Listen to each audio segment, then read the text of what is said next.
Historically, in Britain, fashion comprised a widely adopted, well-defined standard of appearance. However, fashion became increasingly multifaceted given the increased complexity of post-industrial societies. As such, fashion can be a window through which we can better understand the origins and progression of subcultures. This is highlighted nowhere better than where it all first began.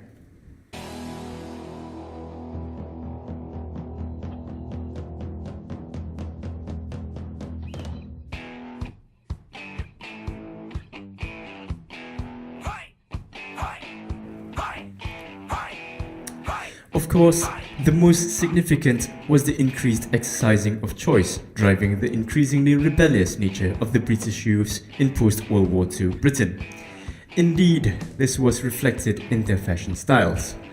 This was encapsulated through the emergence of the Teddy Boys.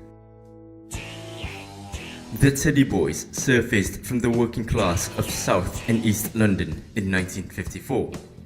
These Teddy Boys were a group of obviously very good-looking British working-class youths who pioneered the youth subculture in Britain, influencing the emergence of later subcultures such as the mods, rockers, punks, and ravers. Although they originated in London, by 1956 they had spread throughout most of Britain. They stood out from the mainstream British society due to their outrageous costumes and hairdos. And these rebellious tendencies were not specific to only the boys. Girls started rebelling too.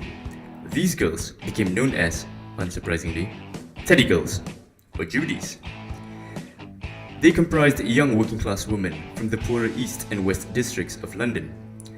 Nevertheless, they were not as notable as the Teddy Boys because the role of the then contemporary young working-class woman still revolved around the domestic sphere, which they were challenging to break out from. Moreover, sustained income inequality in which women's wages were lower than men's further hindered their ability to afford the flashy clothes of the Teddy Boys. Despite their good looks and sense of fashion, the then contemporary British mainstream society abhorred them. In fact, many of the upper class didn't appreciate the idea of working class youths dressing up and emulating them. And the parents of those youths didn't like it either. So, what exactly happened in the 1950s? What pushed these young men and women to dress in such outrageous ways? And what were they trying to say or prove? First, let us examine in detail the specifics of the Teddy Boy and girl fashion. The Teddy Boys distinguished themselves from fellow Brits through their tailor-made draped jackets. These jackets often came in dark shades, and occasionally, some sported shiny velvet collars. This was coupled with high-waisted drainpipe trousers with crepe-soled shoes. This attire was originally influenced by the early 20th century Edwardian upper classes. Flashbacks.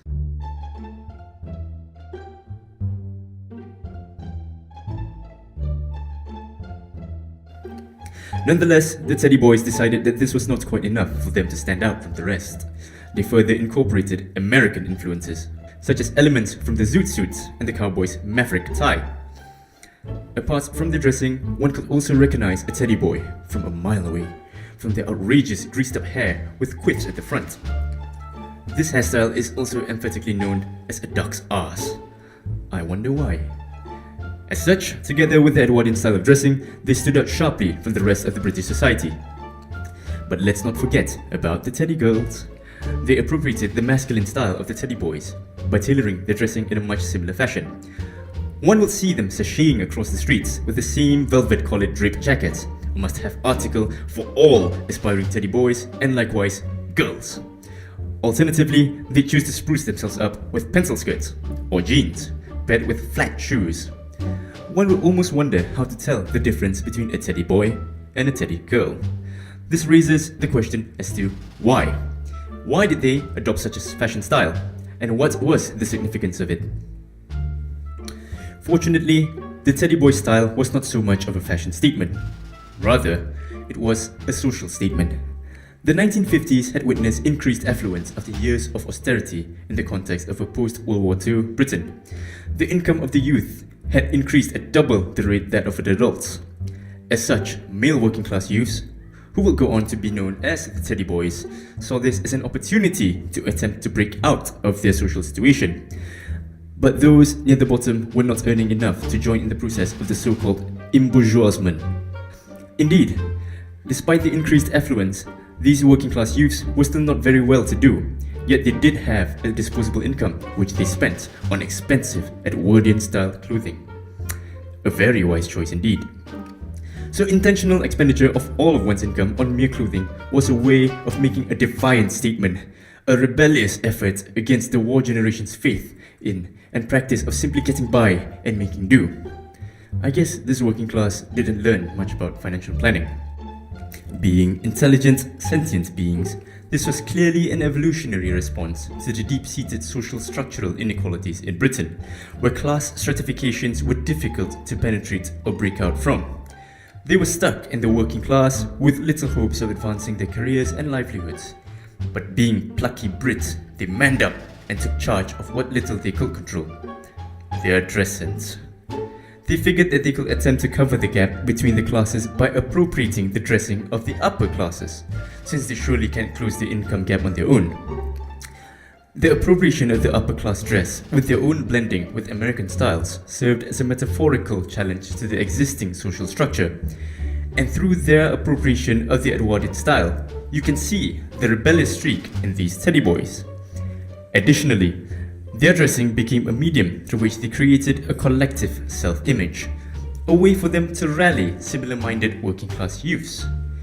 In particular, group identity was especially important for the Teddy Boys, as the 1950s slum clearances impelled the separation of many working-class families and neighborhoods. It was a form of self-empowerment, and they reveled in the attention that they received. These previously unknown youths were gaining more and more spotlights throughout Britain. I guess teenagers nowadays are not any less attention-seeking. Some things never change, huh? So these Teddy Boys gained notoriety, often being at the forefront of mischief and public nuisance, a proverbial middle finger to defend their social status and self-image. Their defensiveness and delinquency were often a response to perceived threats to territory and status and their need to expend their wasted youth, rather than wallow in boredom and inevitable mediocrity. Self-image being one of the only things they had control over, the Teddy Boys were especially sensitive to insults against their looks of fashion, culminating in numerous violent skirmishes. They were also known for targeting immigrants, so they were kind of racist, but it might have been somewhat of a misunderstanding. The incoming immigrants, especially successful ones, were perceived by the Teddy Boys as threats to their own success and social status, leading to numerous attacks on the immigrants, such as the 1958 Notting Hill riots, although some of them were actually racist. Of course, like any other misdirected enterprise, the Teddy Boys became the target of blame and criticisms given their behavior.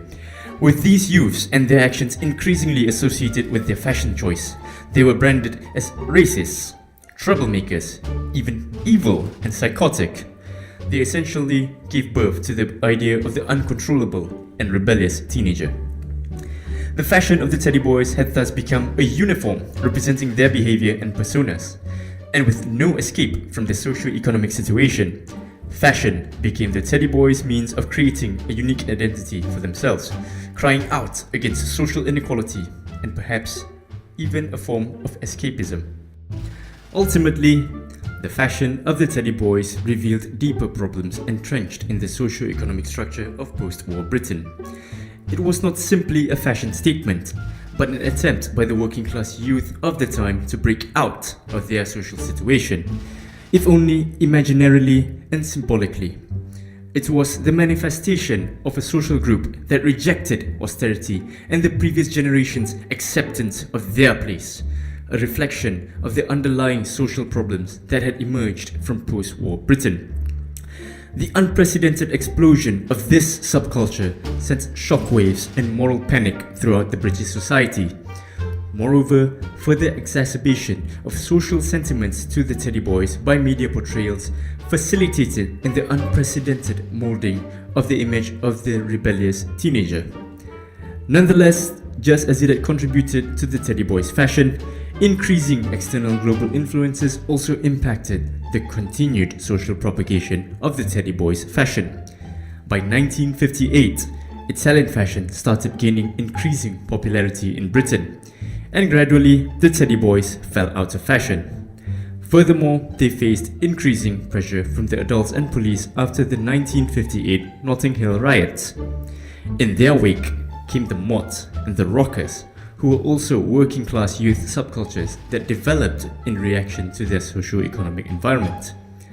So the 1970s, 1990s, and even recently in the 2000s witnessed revivals of the Teddy Boys subculture. However, these revivals had less to do with breaking out of social classes. Rather, they were largely based on desires to be distinct from other existing styles and the increasing popularity of rock and roll music, which became increasingly associated with the Teddy Boys. In hindsight, the fashion of the Teddy Boys may seem a lot less rebellious as compared to those of other subcultures, such as the rockers or punks. Nevertheless, the Teddy Boys were the original group of youths who first appropriated a fashion style for the creation of their own self-identity as a response to socio-economic problems. They highlight to us that rebellious youths aren't just crazy. In fact, there are often underlying reasons for such subcultures. And I must say, they certainly did have a better sense of style back then than some teenagers nowadays.